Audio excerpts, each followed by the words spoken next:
పరిశుద్ధ గ్రంథంలో దేవదేవుడు ఈ భూమి మీద జీవిస్తున్నటువంటి మానవుడికి పరిపూర్ణమైనటువంటి మెలకువలను నేర్పిస్తూ చక్కగా పొందుపరచడం జరిగింది. మనం చేయవలసిందల్లా వాటిని నిత్యము పఠిస్తూ ధ్యానిస్తూ పరిశీలిస్తూ సత్యాన్ని గ్రహించి పాటించటమే. ఆ పనిలో భాగంగానే ప్రసంగి గ్రంథము 11వ అధ్యాయము 10వ వచనంలో వ్రాయబడినటువంటి ఒక మాటను మనం పరిశుద్ధ గ్రంథం వెలుగులో ఆలోచిస్తూ ముందుకు సాగుదాం. ప్రసంగి గ్రంథం 11వ అధ్యాయము 10వ వచనంలో రాయబడినటువంటి మాట: లేత వయస్సును నడిప్రాయమును గతించిపోవును గనుక నీ హృదయములో నుండి వ్యాకులమును తొలగించుకునుము, నీ దేహమును చెరుపుదాన్ని తొలగించుకునుము అన్నాడు దేవుడు. లేత వయస్సు, దీన్నే చైల్డ్హుడ్, బాల్యం అని అంటారు. బాల్యం ఎంతో అమూల్యమైందే అయినా, మధుర జ్ఞాపకాల మందిరమైన అది ఎంత అధిగమించకూడదు, బాల్యం దాటకూడదు అని అనుకున్నా కూడా బాల్యం అనేది గతించిపోతుంది. ఆ తదుపరి నడిప్రాయము అన్నాడు. దాన్నే ఇంగ్లీష్లో అయితే యూత్ అన్నాడు. అంటే యూత్ రిట్రీట్ ఉంది కదా మనకి, ఇందులో భాగంగా మన కోసం సంబంధించింది. యవ్వనంలో ఉన్న ప్రతి ఒక్కరూ గ్రహించాల్సిన విషయం ఒకటి ఉంది. ఈ ప్రాయం ఖచ్చితంగా తొందరలోనే గతించిపోతుంది.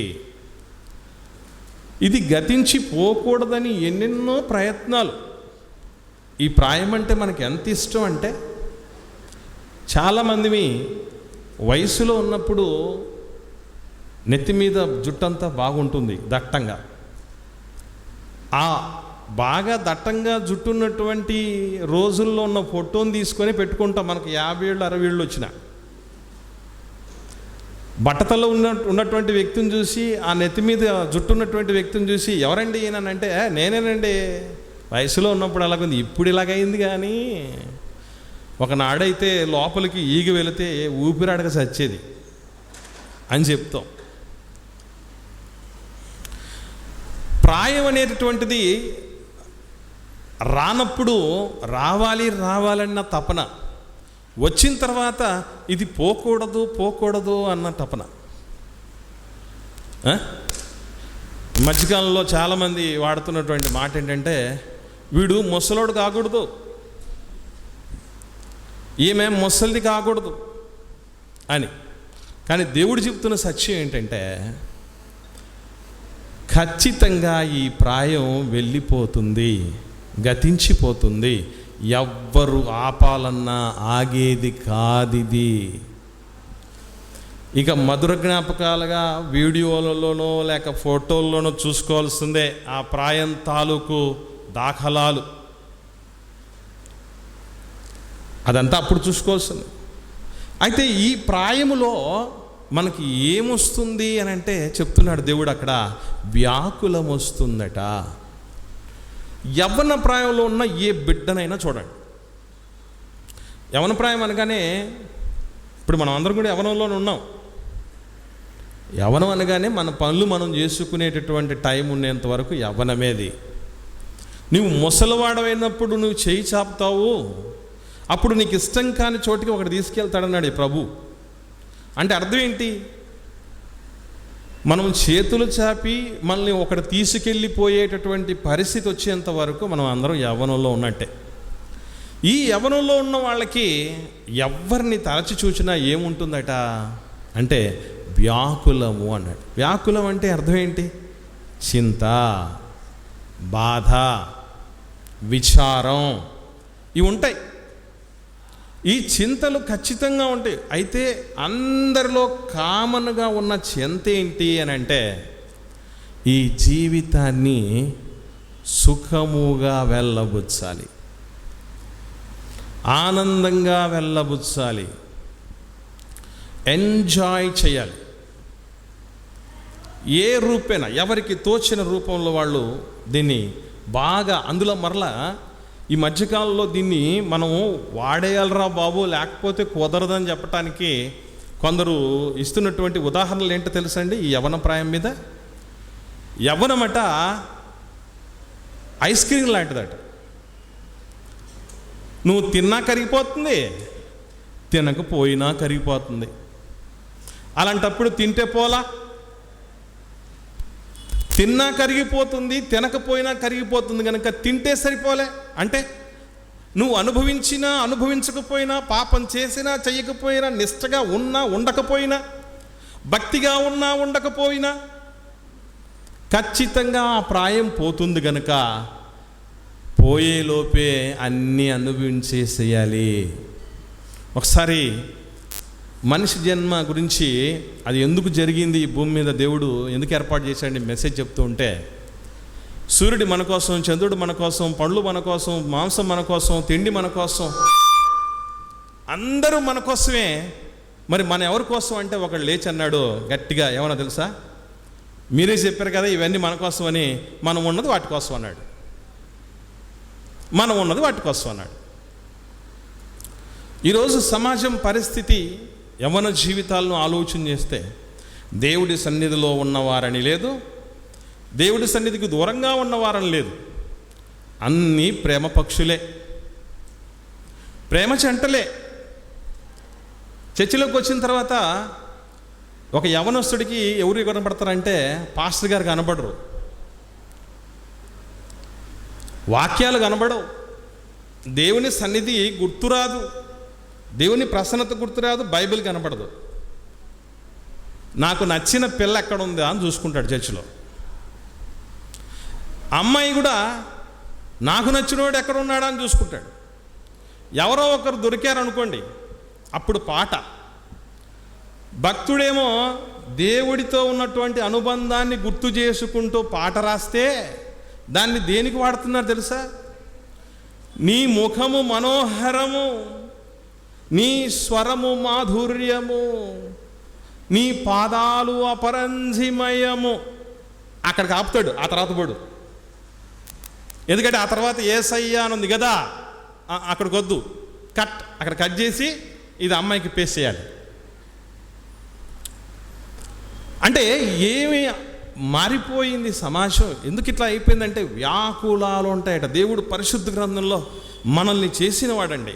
మన గురించి ఎవరు పర్ఫెక్ట్గా, ఇప్పుడు శాంసంగ్ మొబైల్ గురించి ఎవరికి బాగా తెలుసు అంటే దాన్ని తయారు చేసిన కంపెనీకి బాగా తెలుసు. అది ఎందుకు హ్యాంగ్ అవుతుందనివో, లేకపోతే ఎందుకు అది ఎప్పుడు దాని యొక్క డ్యూరబిలిటీ, మన్నిక ఎప్పుడు బాగుంటుంది, ఎప్పుడు మన్నిక లేకుండా పోతుందని ఎవడు పర్ఫెక్ట్గా చెప్పగలడంటే, ఎవడో చిన్న చిన్న షాపులు పెట్టుకున్నాడు, రిపేర్ షాపులు పెట్టుకున్నాడు చెప్పలేడు. ఎవరు చెప్పగలరంటే దాని కంపెనీ, దాని మాతృ సంస్థ ఉంది చూసారా, దాన్ని తయారు చేసిన దాని సృష్టికర్త చెప్పగలడు. అలాగే మనమేంటో, మన యవ్వనమేంటో, మన యవ్వనం ప్రాయంలో కలుగుతున్నటువంటి ప్రమాదాలు ఏంటో, కలిగేటటువంటి కోరికలేంటో, దేని మీద కలుగుతాయో ఆ వ్యాకులాలేంటో కలగజేసిన దేవుడు చెప్పగలడు, తాను రాయించిన పరిశుద్ధ గ్రంథం ద్వారా. అందుకే వ్యాకులముందట, యవ్వన ప్రాయపు వ్యాకులాల్లో ప్రాథమికమైనటువంటి వ్యాకులం అక్రమ లైంగిక సంబంధం. అక్రమ సంబంధాలు, దాన్ని జారత్వము అని చెప్పబడింది బైబిల్ గ్రంథంలో. ఈ యవ్వన ప్రాయపు సమస్యల్లో, ఈ వ్యాకులాల్లో ముఖ్యంగా అన్నిటికంటే ప్రధానమైనటువంటి పాత్ర పోషించేది ఒక గేట్వే లాంటిది. గేట్వే లాంటిది ఏంటి? పాపాలకు, అన్ని పాపాలకు ప్రారంభం ఎక్కడానంటే దేవుడు బైబిల్ గ్రంథంలో రాయించిన మాటలో విధానం కూడా నండి చాలా అద్భుతంగా ఉంటుంది. అందుకే ఒకసారి గలతీలకు రాసిన పత్రిక చూద్దాం. అక్కడ రాయబడినటువంటి మాట ఒకసారి చూడగలిగితేనండి, 5వ అధ్యాయంలో 19వ వచనం చూద్దాం. గలతీ పత్రిక 5వ అధ్యాయం 19వ వచనం. శరీర కార్యములు స్పష్టమై ఉన్నవి, అవేవనగా అవేవనగా అంటూ మొట్టమొదటిది ఏం చెప్పాడు? జారత్వము. ముందు జారత్వానికి ముందు అపవిత్ర చెప్పచ్చు, విగ్రహారాధన చెప్పచ్చు, ద్వేషాలు చెప్పచ్చు, కలహాలు చెప్పచ్చు, మత్సరం ఉన్నాయి, చాలా ఉన్నాయి ఇందులో. కానీ మొట్టమొదటిగా అదొక్కటే ఎందుకు చెప్పాడో తెలుసా దేవుడు? అన్నిటికంటే ప్రమాదకారి అదే. ఈ నేటి కాలంలో అయ్యా మీరు ధనవతి అనే ఆమెను వెతుక్కోండి, దొరుకుతుంది. ఈవెన్ ఎవరితోనైనా తిరిగిన గర్భవతి అయినా దొరుకుతుందేమో, కానీ శీలవతి దొరికే పరిస్థితులు చాలా అరుదు అనే పరిస్థితులు ఉన్నాయి. అమ్మాయిల విషయం ఒకటేనా, అబ్బాయిలు కూడా పేట్రేగిపోయినటువంటి పరిస్థితులు ఎంతగా మనం దారుణంగా చూస్తున్నామంటే అసలు వింటామా? ఇలాంటి వార్తలని చూసాం, నివ్వెరపోయాం మనం. 4 అమ్మాయిలు తాగిన మత్తులో ఒక అబ్బాయిని పాడు చేశారట. బ్లేడ్లు పట్టుకొని తిరుగుతున్నారట ఆడపిల్లలు. ప్రేమిస్తావా లేదా అని ఒకనాడు అబ్బాయిలు బ్లేడ్లు పట్టుకొని తిరిగేవాళ్ళు, అబ్బాయిలు పాడు చేసే వాళ్ళని వార్తలు విన్నాం మనం. ఇప్పుడు అమ్మాయిలు బ్లేడ్లు పట్టుకొని తిరుగుతున్నాయంట, నన్ను లవ్ చేస్తావా లేకుంటే పెక్కొచ్చేయమంటావా అని. వినాశకాలే విపరీత బుద్ధి అన్నాడు. దేవుడు జారత్వం గురించి మాట్లాడుతూ చెప్పిన మాటలు ఆలోచన చేస్తేనండి, ఒకసారి చూద్దాం. కొరింథీయులకు రాసిన మొదటి పత్రికలో 6వ అధ్యాయం 18వ వచనంలో దేవదేవుడు రాయించినటువంటి ఒక అద్భుతమైనటువంటి మాట చూద్దాం. అపోస్తలుడైనటువంటి పౌలు గారు కొరింథీయులకు రాసిన మొదటి పత్రిక 6వ అధ్యాయం 18వ వచనం, జారత్వమునకు దూరంగా పారిపోండి. ఎందుకు ఆ మాట చెప్తున్నాడు దేవుడు? ఒకనాడు తిమోతి గారితో నీ యవ్వనేచ్ఛలకు దూరంగా పారిపో అని చెప్పిన దేవుడు ఇప్పుడు జారత్వానికి దూరంగా పారిపోండి అంటున్నాడు. ఎందుకు అని అంటే కిందికి వస్తే ఒక మాట చూడండి, మనుష్యుడు చేసే ప్రతి పాపం దేహమునకు వెలుపట ఉన్నది కానీ మనిషి చేసే ఏ పాపమైనా దేహానికి బయట ఉందట. కానీ జారత్వం ఒక్కటిది మాత్రం చాలా స్పెషల్ పాపం అని చెప్తున్నాడు. ఎట్లాగట? జారత్వము చేయవాడు తన సొంత శరీరమునకు హానికరముగా పాపం చేస్తున్నాడు అన్నాడు. అంటే ఇక్కడ మీరు బాగా గమనించగలిగితే నీ దేహాన్ని చెడుపు దానిని నీ యొద్ద నుంచి తొలగించుకో అన్నాడు ప్రసంగి గ్రంథంలో. ఏంటయ్యా చెడిపేది అంటే ఆ దేహాన్ని చెడిపేది ఏంటంటే జారత్వము అని చెప్తున్నాడు. ఇది ఎంత ప్రమాదకారి అనేది దేవుడు రాయించినటువంటి ఆ ఎగ్జాంపుల్స్ చూడాలండి. పరిశుద్ధ గ్రంథంలో జరిగినటువంటి వాస్తవ సంఘటనలు చూడాలండి. నిజంగా చాలా ఆశ్చర్యం అనిపిస్తుంది, భయం వేస్తుంది. ఒకసారి చూద్దాం ఈ జారత్వాన్ని దేవుడు ఎటువంటి వాటితో పోల్చి మాట్లాడుతున్నాడో చూడగలిగితేనండి. సామెతల గ్రంథం చూద్దామండి. సామెతల గ్రంథం 6వ అధ్యాయంలో రాయబడినటువంటి ఒక అద్భుతమైనటువంటి మాట. సామెతల గ్రంథము 6వ అధ్యాయము 27, 28, 29 వచనాలు చూద్దాం. సామెతల గ్రంథం 6వ అధ్యాయం 27, 28, 29 వచనాలు. ఒకడు తన ఒడిలో అగ్ని నుంచుకొనిన ఎడల వాని వస్త్రములు కాలకుండునా, ఒకడు నిప్పుల మీద నడిచిన ఎడల వాని పాదములు కమలకుండునా. అగ్నితో పోల్చి చెప్తున్నాడు. ఏంటిది? ఒడిలో అగ్నిని పెట్టుకుంటారు ఎవరన్నా? అసలు తెలిసి ఒళ్ళో అగ్ని పెట్టుకుంటారు, ల్యాప్టాప్ను పెట్టుకుంటారు. ల్యాప్ అంటే ఒడిలో మనం ఓపెన్ చేసి పెడతాం కాబట్టి అది ల్యాప్టాప్ అని పేరు దానికి. ఒళ్ళో ల్యాప్టాప్ పెట్టుకుంటాం, పిల్లలు పెట్టుకుంటాం మనం. కానీ ఒడిలో నిప్పులు పెట్టుకుంటారట కొందరు. ఇంకా నిప్పుల మీద నడుస్తారట. నిప్పుల మీద నడిస్తే ఏమవుతుందండి? కాళ్ళు కములుతాయి. అంతేగాని పతివ్రతలకు పుణ్య పురుషులకు కాళ్ళు కమలవు అని చెప్పే మాట ఒట్టి బోటకం. అగ్ని లక్షణం ఏం చేస్తుంది? కాలుతుంది. ఒకవేళ అంత గొప్ప పరిస్థితిలో ఉంటే, పవిత్రులమైతే, రోషంగా నిలబడితే అది వేరే సంగతి. శద్రక్, మేషక్, అబేద్నెగోలు వెంట్రుక బట్టలు కూడా కాలేదు, అది వేరే సంగతి.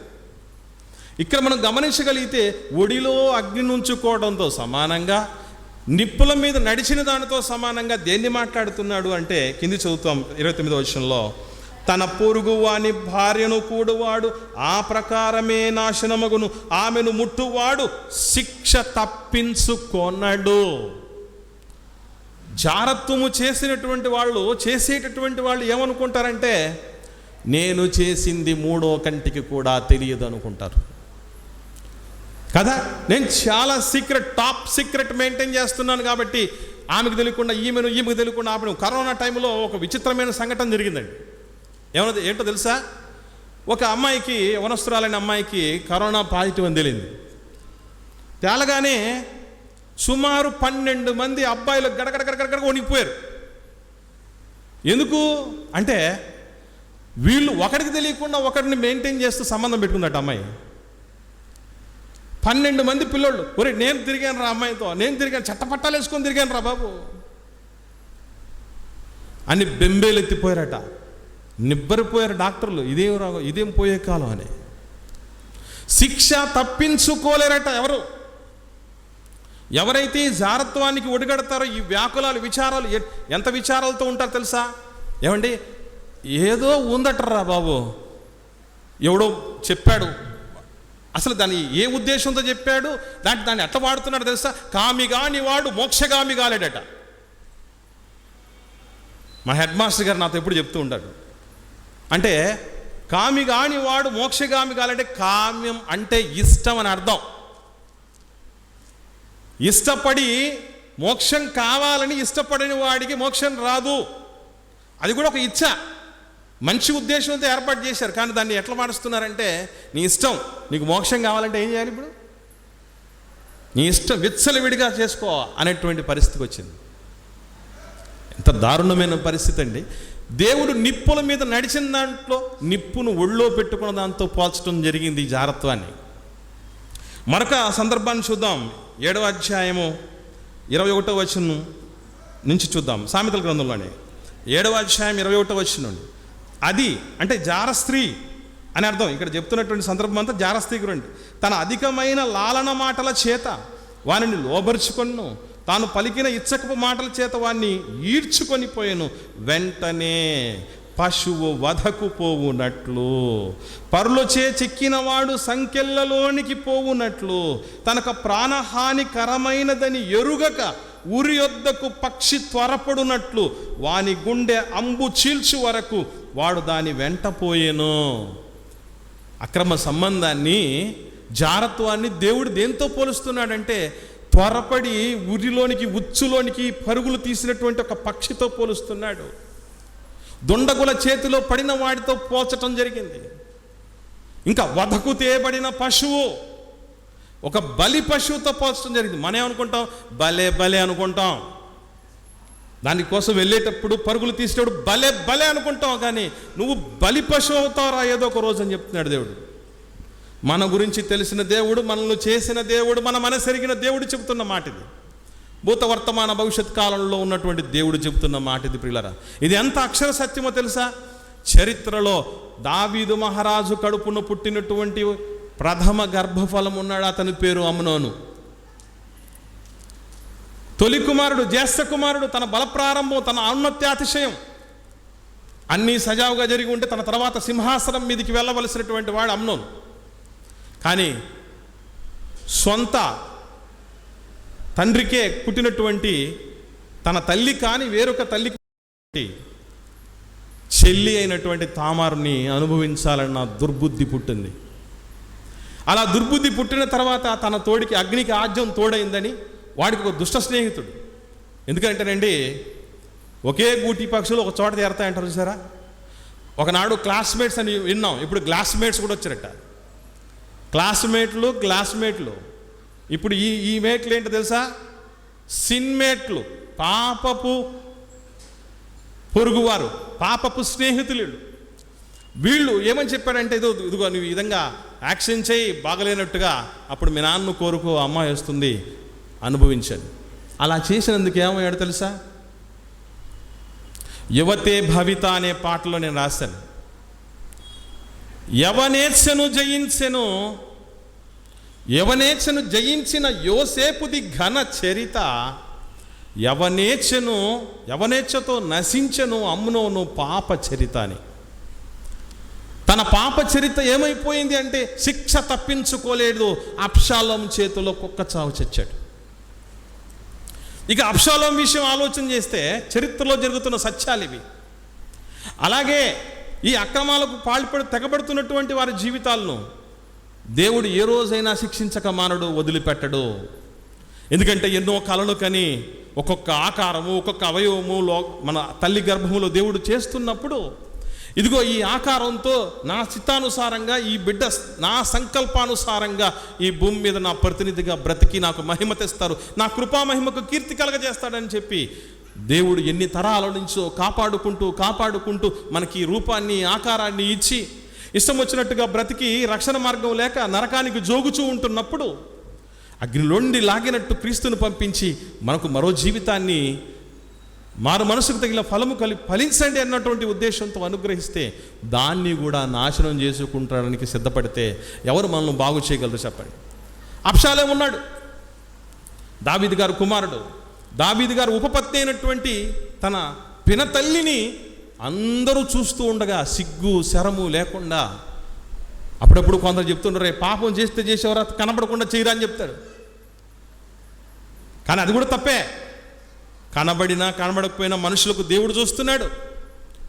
అందరూ చూస్తుండగా దావీదు రాజు తండ్రి యొక్క ఉపపత్తిని కూడితే అబ్షాలోము చరిత్ర ఏమైంది? నాన్న సింహాసనం కోసం గోతికాడ నక్కల కాసుకొని కూర్చొని వివిధ రకములైనటువంటి తంత్రములు జరిగించినటువంటి వాడు వృక్షానికి వేలాడవేయబడ్డాడు. అంబు చీలుస్తుందన్నాడే, అలాగే పోయాడు. చరిత్రలో దేవుడు చెబుతున్నటువంటి సత్యాలు ఎప్పుడు కూడా అసత్యంగా మారవు, తప్పు పోవండి. ఆకాశం భూమి గతించినా కానీ ఆయన మాటలు గతించవు. అంత గొప్పమైనటువంటి మాటలు చెప్తాడు. మరి దీని పరిష్కారం ఏంటి అని ఆలోచన చేస్తే దేవుడు చాలా స్పష్టంగా చెప్పాడు పరిశుద్ధ గ్రంథంలో. ఏమనంటే కొరింథీయులకు రాసిన మొదటి పత్రిక 7వ అధ్యాయం ప్రారంభ వచనంలో అపోస్తలుడైనటువంటి పౌలు గారు కొరింథీయులకు రాసిన మొదటి పత్రిక 7వ అధ్యాయం ప్రారంభ వచనం చూద్దాం ప్రియులారా. మీరు రాసిన వాటి విషయం స్త్రీని ముట్టకుండుట పురుషునికి మేలు అయినను జారత్వములు జరుగుచున్నందున ప్రతి వానికి సొంత భార్య ఉండవలెను, ప్రతి స్త్రీకి సొంత భర్త ఉండవలెను. జారత్వాలకి ఫుల్ స్టాప్ పెట్టడం కోసమే దేవుడు వైవాహిక వ్యవస్థను ఏర్పాటు చేశాడు. ఘనమైనదిగా వివాహాన్ని స్థాపించటం జరిగింది. ఆదాము గారు నేను ఒంటరిగా ఉన్నాను, నాకు పెళ్లి కావాలి, నాకు పిల్ల కావాలని ఆయన అనుకోలేదు. దేవుడే అనుకొని ఆదాము గారి దగ్గరికి హవ్వను తీసుకుని వచ్చి వివాహానికి నాంది పలికాడు. దైవ నియమములో కలిగేటటువంటి సహజ సిద్ధమైనటువంటి కోరికలను తీర్చుకొని నా కోసం బిడ్డల్ని కని నా సాక్షులుగా, నా ప్రతినిధులుగా పరలోకపు కన్న తండ్రి అయిన నాకు మీరు కుటుంబముగా ఈ లోకంలో ఉండండి అనే ఉద్దేశంతో ఈ పద్ధతిని ఏర్పాటు చేసి పంపించేశాడు, వైవాహిక వ్యవస్థను. కానీ పెళ్ళి అయిన తర్వాత కూడా తప్పుడు మార్గంలో పోతున్న వాళ్ళని ఎంతోమందిని చూస్తూ ఉంటాం. దేవుని పిల్లలుగా దైవజనులుగా ఉన్నటువంటి వాళ్ళు కూడా ఏముంటుంది అని అంటే ఆయనకు 2 ఇళ్ళట, ఆయనకి ఇద్దరంటే నేను చాలాసార్లు ఏమనుకున్నాను, కొడుకుల కూతుర్లు అనుకున్నాను నేను. కాదట, ఇద్దరంటే భార్యలట. ఒక ఆయనకు 3 రికార్డులు. ఆసియా ఖండంలోనే పెద్దదైనటువంటి చర్చ్ మెదక్ చర్చ్ అండి.